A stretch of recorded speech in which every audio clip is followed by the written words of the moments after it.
د رڼا سړی یار محمد پردیس صاحب ته د ملګرو داد مينه او درناوی په شاعر ژورنالېست او غوره ترنم کوونکي ښاغلي یار محمد پردیس د هغه پر کتاب او شاعرۍ دوه ملګرو خیبر روخان او جاوېد مسرور بیلابیل لیکونه کړي دي. زه غواړم چې دا دوه لیکونه له تاسو سره شریک کړم او په دې ډول ښاغلی یار محمد پردیس در وپېژنم. ښاغلی جاوید مسرور لیکي: د ځوان شاعر او ژورنالېست یار محمد پردیس د نوي شعري ټولګې خدای دې راوله کتاب مخکتنه په کابل کې وه. په دې اړوند هېواد ادبي بهیر په کابل کې لویه غونډه جوړه کړې وه چې د ګڼو ولایتونو څخه ځوانو شاعرانو او لیکوالانو پکې ګډون کړی و. په یاده مخکتنه کې د هېواد ادبي بهیر مشر ښاغلي سردار شاه احسانمند راغلو میلمنو ته هرکلی ووایي او د دې ناستې موخه یې په سیمه کې د ځوانو شاعرانو تشویقول او هڅول یاد کړل. ورپسې زما په شمول یو شمېر ملګرو د ښاغلي پردیس پر ژوند او تازه چاپ شوي کتاب خپلې لیکل شوې مقالې ولوستلې او ویناوې یې وکړې. په مقالو او خبرو کې د کتاب او شخصیت په اړه ډېر څه لیکل شوي وو، خو زه یې دلته ډېر په پیژندنه او لږ په کتاب غږېږم. ځوان شاعر او ژورنالېست ښاغلی یار محمد پردیس د ننګرهار اچین ولسوالۍ د چلګزي سیمې اوسیدونکی دی. نوموړی د ګل احمد زوی او د حاجي سید محمد لمسی دی. دغه راز یار محمد پردیس د ولسي شاعر منصف چلګزیوال وراره او د هېواد نوموتی شاعر او فرهنګي شخصیت ښاغلي شفیع الله بابرزي خوریا دی. پردیس په 1992 لمریز کال د چلګزي بابا علي لیسې څخه په لوړه درجه فارغ شوی دی. نوموړي 1993 کال څخه تر 1998 لمریز کال پورې ننګرهار پوهنتون د پښتو ادبیاتو پوهنځی لوستی ده. 1994 لمریز کال څخه یې انعکاس راډیو ټلویزیون سره کار پیل کړی دی او زیات وخت یا د راډیو سره په کار بوخت و. یار محمد پردیس د ښه ذهن او شخصیت خاوند دی. نوموړی هغه څوک دی چې د ختیځ زون زیاتې غونډې او مشاعرې د ده په خوږ غږ ښکلي دي او د ده په ښکلي ترنم د خلکو ستړیا رفع کېږي. ښاغلی پردیس په 1904 لمریز کال کې زیږېدلی دی. سره د دې چې ښاغلی پردیس شاعر او ژورنالېست دی، نوموړی په فرهنګي او ادبي فعالیتونو هم بوخت پاتې شوی دی. پردیس یو مهال د چلګزي بابا ادبي بهیر مشر هم و. یار محمد پردیس خواري کوي چې فرهنګي حلقې فعالې پاتې شي او له دې لارې د دې ټولنې خدمت وشي. ګران پردیس هیله لري چې دا وطن جوړ شي، کور په کور پوهه خپره شي، دښمنۍ ختم شي، وژنې ودرېږي او یو سوکاله افغانستان رامنځته شي، تر څو د هېواد نخبه ځوانان وشي کولی چې په ټول هېواد وګرځي، د پوهې، فرهنګ، ورورۍ پیغامونه تر خپل ولسونو ورسوي. پردیس په انټرنیټي نړۍ کې هم فعال دی. د یار محمد پردیس په نوم یو یوټیوب چینل، ټیک ټاک او فیسبوک اکاونټ لري چې تازه پکې خپل او د نورو خوږغږو کسانو ترنمونه نشروي او خپل ځانګړي پیغامونه هم د شعر په ژبه نشر ته سپاري. خدای دې راوله. دا شعري ټولګې په نږدې وخت کې چاپ شوې ده. په خپله لمن کې 4 نظمونه او 2 غزلې لري. دا مترنم پردیس په نوم لیکنه پرې افتخار جانان کړي. له سپین غره تر لالازاره لیکنه د حضرت یوسفزي ده. په پای کې پرې یار محمد پردیس خپل خبرې لیکلي دي. د کتاب لیکنې تاثر او احساس یې بیان کړی دی. د دې ترڅنګ له دوستانو مننې هم کړي دي. خدای دې راوله شعري ټولګه میهان خپرندوی ټولنې چاپ کړي چې اوس مهال په زیاتو کتاب پلورنځیو کې ترلاسه کولی شي. پردیس لیکوالي هم کولی شي. ګڼې لیکنې یې هم کړي دي خو چاپ نثري اثار نه لري. د یادونې ده چې ښاغلي پردیس خواږه غږونه او لالازار 2 نورې شعري ټولګې هم راغونډې او چاپ کړي دي. دا د ښاغلي جاوید مسرور لیکنه وه چې په یار محمد پردیس او هغه په کتاب یې لیکلې وه. خیبر روخان خپل لیک داسې پایلوي: یو وخت په راډیوګانو کې ادبي خپرونې ډېرې وې او ما هم له ادب سره د لیونۍ مینې له وجه هره ادبي خپرونه اورېده. اوس مې یاد نه دي چې کومه راډیو وه، خو استاد محمد ابراهیم همکار صاحب پکې ادبي بحث لري. یو چا ورته خپل شعر وویل او له استاد نه یې د نظر غوښتنه وکړه.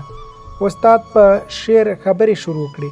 خبره یې د شعر په ردیف واړوله چې د دې شعر ردیف ډېر اوږد دی او اوږد ردیف د وخت ضایع کول دي. کوشش دې وشي چې لنډ ردیفونه وکارول شي. ګټه به یې دا وي چې په لیکلو کې به لږ وخت ونیسي، لږ وخت به مو سپما کړی وي او په اسانۍ سره به ولوستل شي. اوږده ردیفونه اکثره د شعر له قافیې سره سر نه خوري. خو د دې لپاره چې موږ ښه شعر ولیکو باید تر ډیره کوښښ وشي چې له اوږدو ردیفونو څخه ډډه وشي. خو زه د استاد خبرې منم، مګر ما داسې اوږد ردیف لرونکي شعرونه هم لوستي چې ټوله مزه او خوند یې همدا اوږد ردیف برابر کړی وي. دا سمه ده چې لږ په ځنډ به ولوستل شي، خو په شعر کې اوږد ردیف کارول هم څه اسانه کار نه دی او دا مهارت هم هر هغه څوک نه لري چې تقریبا خپل هر شعر دې په اوږد ردیف کې ولیکي.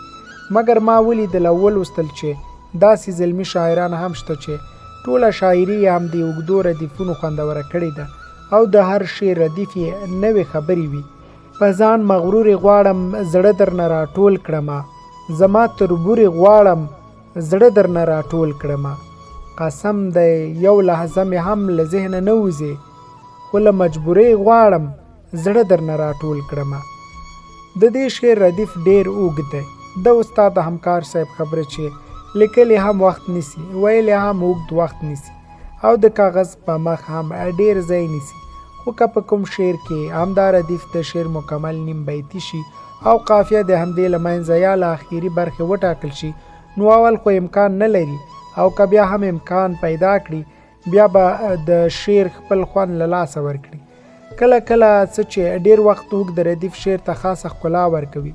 که د دې شعر مطلب وګورو، مغرورې او تربورې دوه داسې کلمې دي چې دواړه زموږ په ټولنه کې زیات تکراریدونکي دي. په پښتنو کې خو فرهنګ دا دی چې د تره زوی او د تره لور ته د تربور او تربورې کلمې کارول کیږي. د دې کلمې معنا په عامه توګه بدبیني ده، خو په دې شعر کې ترې هدف مخالفه معنا نه ده. البته خبره سیده هغه چاته شوې ده چې له پردیس سره ښه چلند نه کوي، تل پرې کبر او غرور کوي.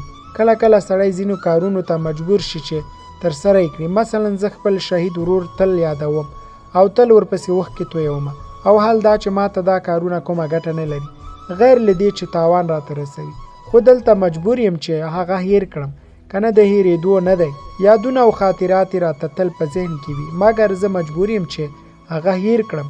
د دې شعر په دویم بیت کې همدې ته ورته موضوعاتو ته اشاره شوې او دا اوسنۍ خبره په همدې اوږد ردیف کې ځایېدلی شي. په ما تاوان دي شي ما غاړه ورته ایښې ده، زما جانان دي شي ما غاړه ورته ایښې ده. په بېدنۍ خو یې ولاکه تر قیامته وکړم، خو مسلمان دي شي ما غاړه ورته ایښې ده. یار محمد پردیس د اوږدو ردیفونو په راوړلو کې ښه مهارت لري او هر ردیف یې له قافیې سره سلیح کړی وي. د معنا په لحاظ هم کومه ګډوډي پکې نه راځي.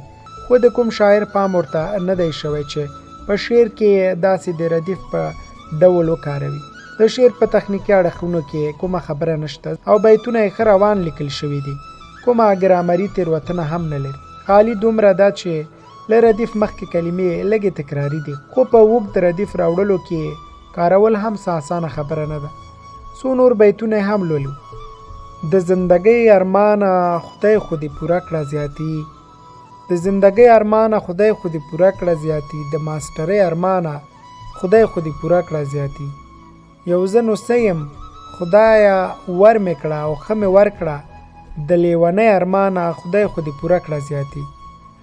کاش همدا اوس د قهوه‌یي سترګو میرمن مې وای، د پردیسۍ ارمانه خدای خو دې پوره کړه زیاتي. پردیس صاحب یوازې شاعر نه دی، ژورنالېست هم دی. په ننګرهار پوهنتون کې پښتو ادبیات هم لوستي، له رسنیو سره همکار هم دی او تر ټولو جالبه دا ده چې خوږ ترنم هم کوي.